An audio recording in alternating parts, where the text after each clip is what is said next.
The 12th of February marked a momentous event in Nigeria's economic landscape as the Nigerian Economic Society unveiled its 2025 Economic Outlook report.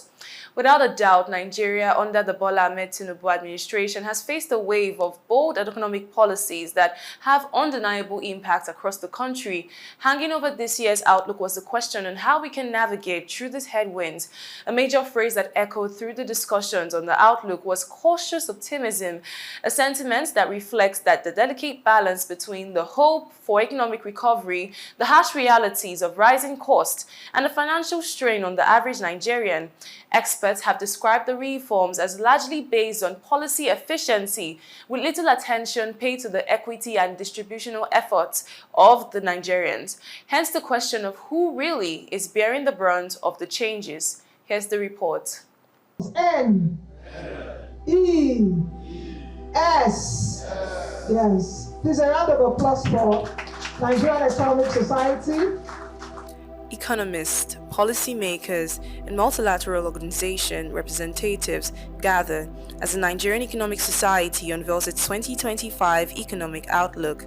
This report comes as a roadmap to navigate the complexities of the evolving economic landscape of Nigeria. According to Professor Adeola Adenikinju, Nigeria's bold economic reforms came with many challenges, hence the need for the report, which provides an in-depth analysis of the economic terrain ahead. Today's event is not just another economic discourse, but a call to action. As we unveil the 2025 Economic Outlook for Nigeria, we recognize the pressing need for a clear roadmap to navigate the complexities of our evolving economic landscape. The theme of this event, Navigating Reform Headwinds for Long-Term Growth and Sustainability, underscores the reality of our times.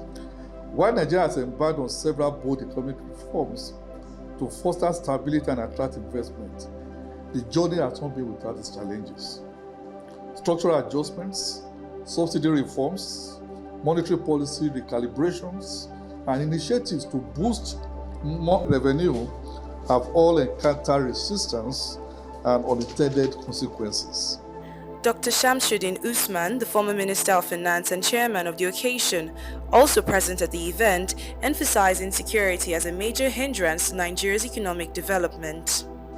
But I think it's been agreed by everybody that Nigeria is generally punching below its weight as far as economics is concerned. And for me, one of the confounding problems is really the issue of insecurity.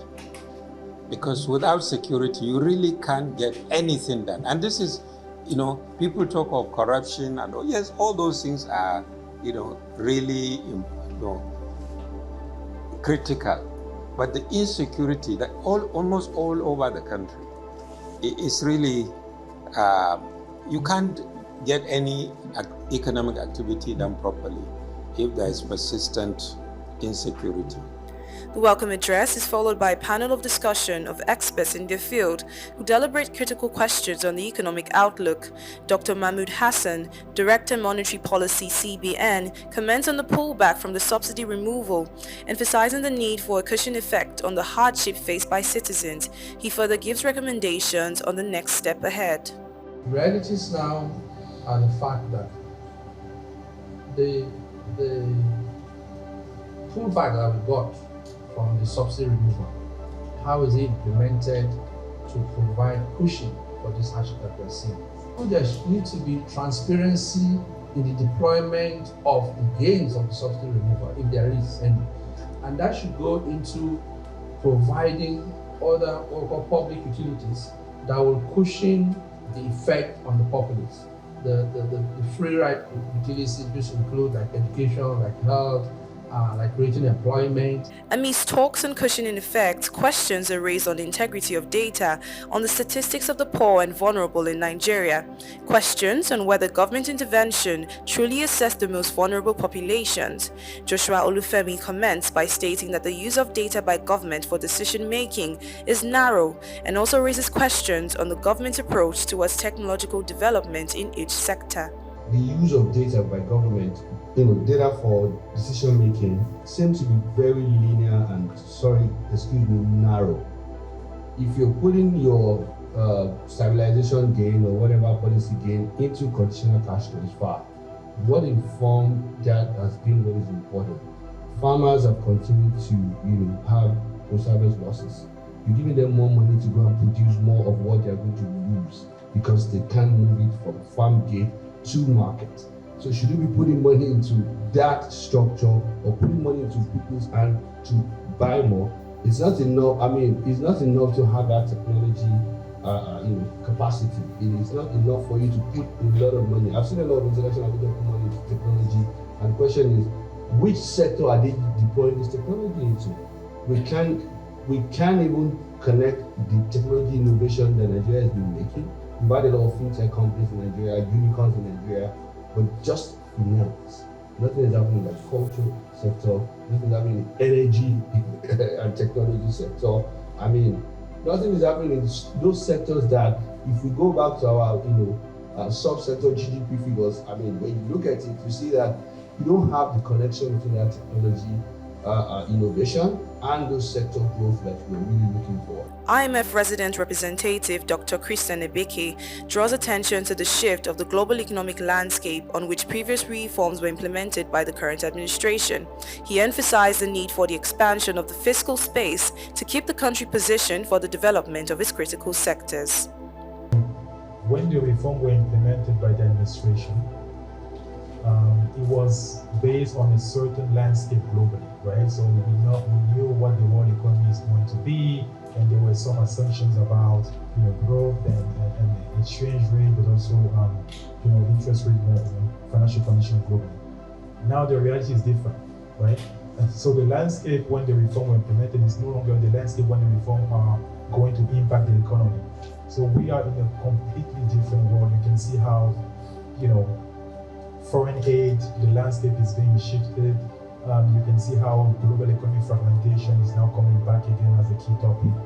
So when we were expecting the reform to start giving us tremendous impact and positive impact on the economy, now we are faced with a new reality, which is external demand and the global uncertainty that we are facing. So how agile will Nigerian authorities be in 2025 to make sure that this new reality is built in their contingency plan?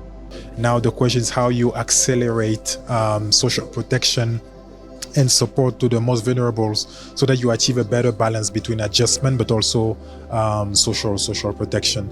The fiscal space that Nigeria is creating now should be really used to fund critical development spendings in agriculture, in power, in security. This is the type of balance that we see, right? So you expand fiscal space so that you use it for development and for critical sectors. From the report, there is some form of cautious optimism that within the end of this year that the economy could stabilize. But that would not just happen automatically. There needs to be cautious policies to cushion the effect of the inflation, because the reforms have had huge inflationary pressures. So it's for the government to know what are the effective measures to check the inflation and also to cushion the effect on the vulnerable population. And at the end of the event, the president of the NEX expressed worry that the current administration's reforms fail to directly address and cushion economic hardships faced by Nigerians. He calls for better policy communication by the government to the people. He further suggested that the national development objectives should be made legally binding on each government administration.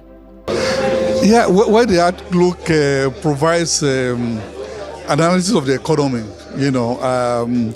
I also look at the various challenges that Nigeria may have in 2025. What are the upsides? What are the risks that we look at? And then what Nigeria can do to navigate those risks. The conclusion we have from the report is that we are, we're a little bit optimistic, but we are very careful. There are a lot of opportunities that the country has, but there are also a whole lot of challenges. And we are aware of the fact that, yes, we have all of these reforms. The 2025 economic outlook highlights the harsh economic realities of the average Nigerian, hinged on the term cautious optimism. It provides a strategic blueprint setting a balance between opportunities and challenges that emerge with economic decisions to be taken in 2025.